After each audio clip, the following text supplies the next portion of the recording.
Alright, what's going on, guys? We are just barely over a month away from the release of Elden Ring DLC. Hard to believe, I know, it really is almost here. But what that means for us, as fans, is that the marketing cycle is now beginning. Up to this point, we've had trailers and interviews from Miyazaki revealing information about the DLC, promotional tweets by the official accounts sharing little bits of lore alongside new images, and a community contest where you can submit a new trailer to win a life-size statue of Mesmer. No, that's not a joke, it's literally 10 feet tall. But in the time we now have left leading up to the Elden Ring DLC release, the real marketing efforts are about to start. We have reason to believe another trailer is on the way, likely some more gameplay as well, and part of the reason for that is that some people are getting to play the DLC early, and that is confirmed. We're going to break down what we know about that, and what that means for the rest of us, exactly how much we might get spoiled on before going into it ourselves. But we have just received a new image of a new boss for the DLC, and of course we have to discuss what this is, because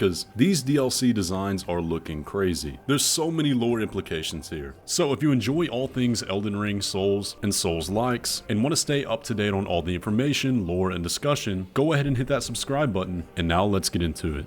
Let's start off today by talking about this new boss that has just been revealed in an Elden Ring tweet. The official account posted, "Fearsome foes of unfathomable power await you in the realm of Shadow," with an image of what can only be described as a crazy looking enemy design. And there's so much going on here. First of all, this enemy is extremely hunched over. We see two big chakrams in their hands, a crazy amount of omen horns on their head, long white hair which we'll get into, and this very ornate golden mask that appears to be broken on one side. And if you look closely at the top, it seems like they're crawling out of some sort of shadow. So there's a lot to break down here. First of all, this is the second time we've seen these sort of chakrams. So based on the fact that we are getting a new weapon type that are throwables, I think it's safe to say that these are going to be a new weapon type for the player that we can wield as well. Now, based on the appearance of the boss itself, at least I'm assuming this is a boss, we can see on the head there are a lot of omen horns, which is also something we've seen fairly commonly in the DLC trailer. Now, the presence of omen horns can mean a lot of things. It can be because of the curse and the spread of the omen horns from Marika's unwanted children, such as Mohg and Morgott, stemming from the powers of the Crucible and the mixing of all these aspects of life. And the Crucible does seem to be the primary theme we're seeing consistently throughout all the DLC material. So if there was any doubt that that's going to be a major part of it, well, here's even more evidence. And another sign that points to that is the fact that this creature has white hair, which is also indicative of ancient things, such as those emerging from the Crucible, or very old cultures in Elden Ring. We see white hair on Mohg, Morgott, and the Omens, we see it on the dragons, we see it on the prehistoric Zamor Knights, and Godfrey himself, all of which have ties to one of those aspects. And the black shadow that we see this creature emerging from is also a product of omens. We see this in the Fell Twins fight, and we see Mohg the Omen emerge this way, so definitely more connections there. And about that gold mask on his face, I think that's very similar to what the ancient cultures used to do, such as the Zamor Knights and the houses of Hoslow and Murray, which are from outside the lands between. But the most striking part of this image to me is actually the posture in which he's standing. It's almost exactly like what we see Godwyn do after he's killed by the Black Knives. Now, even though I think we are going to see lots of stuff associated with Godwyn in the DLC, I wouldn't go so far as to say this is him. Godwyn doesn't really have any association with anything with the Omen, or the Crucible for that matter, and he wears a blue robe instead of the orange one we see here, and we see lots of aquatic features on him after his transformation. So I think if they were to depict his boss fight, it would be more along the lines of some kind of sea monster or giant basilisk. But that same posture is wild to me. It's obviously done for a reason, but I'm not sure I know what it is. Y'all are gonna have to help me on that one. But what do you think about this new boss that we've seen? What or who do you think it is? Where do you think we'll fight him? And what might their lore be? This has me so excited. I love this kind of stuff. And the design here is just so cool. I can't wait to fight this guy.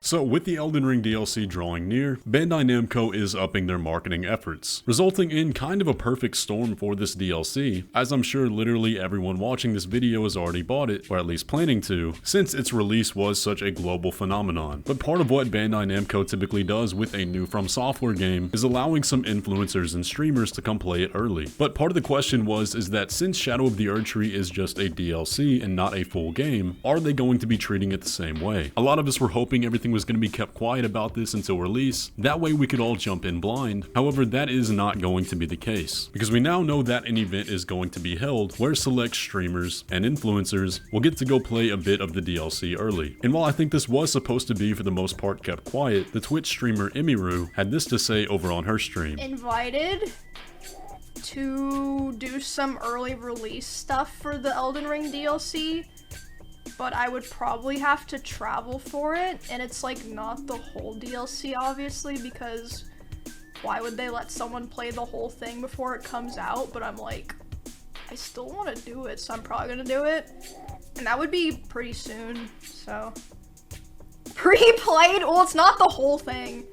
So there you have it. Bandai is hosting an event inviting these people out to play a little bit of the DLC early, and as expected, I was not invited. Side note, if any of you guys have connections to Bandai, please tell them to hook me up next time. We've been covering Elden Ring news for like 4 years now. But I do know quite a bit about how these events work, and here's what I think we can expect. Now, Emiru did say obviously it's not going to be the whole DLC. They're probably going to be in a limited section of it. My guess would be the first open field. Take on a little dungeon or two, like the caves or catacombs, and then fight likely one main boss. If I had to put money on it, my personal guess would probably be the lion dance. Given that we've already seen a lot of this fight in the trailer, Miyazaki has given us a bit of lore behind it, and it wouldn't really be much of a spoiler. Now, I highly doubt that they'll be able to fight Mesmer himself, even though he is kind of the main focus of the trailer. I'm sure he's got a second phase they're wanting us to not get spoiled on. Now, all of that is just pure speculation on my part, and an educated guess based on what they've done in the past. Now, will we get to see that gameplay? I don't think so. What I personally think will happen is that we'll get a lot of videos from these influencers saying, I played Elden Ring DLC, where they'll be able to tell us about it, and then we'll likely get some curated gameplay from Bandai Namco themselves. Now, again, that's an educated guess, but when it comes to pre-release stuff like this, where they're in an open environment, if somebody veers off the intended path, they obviously wouldn't want that recorded. And another reason why I think that's likely going to be the case is because recently, the Bandai Namco Elden Ring playlist on YouTube have undergone an update, both the Bandai Namco US and Bandai Namco EU channels, which on the EU side only post trailers and official gameplay. Now, it's possible we could get something like a story trailer or a cinematic trailer, which I really hope we do, but given the timing of this event, I think some curated gameplay is much more likely. Now, a counter argument that somebody's likely to make is, well, based on the contest they're running with all the fan-made videos, could that be the reason why they're updating the Elden Ring playlist? And to that I would say yes, maybe the US channel, since the contest is in US only, but what about the EU side, that post all the main trailers and gameplay? Their playlists were updated in unison, so based on that, it's probably something official that's on the way. Now, this isn't 100% confirmation that we're getting another trailer for the DLC or even more gameplay, but these playlist updates were a telltale sign of the DLC trailer being on the way, so you're free to make your own conclusions. Now, my question to you is, do you even want to see more of the DLC? Personally, I think we've seen enough already. I just want to go in blind, but if we do get a story trailer or more gameplay, we will of course be covering that here on the channel.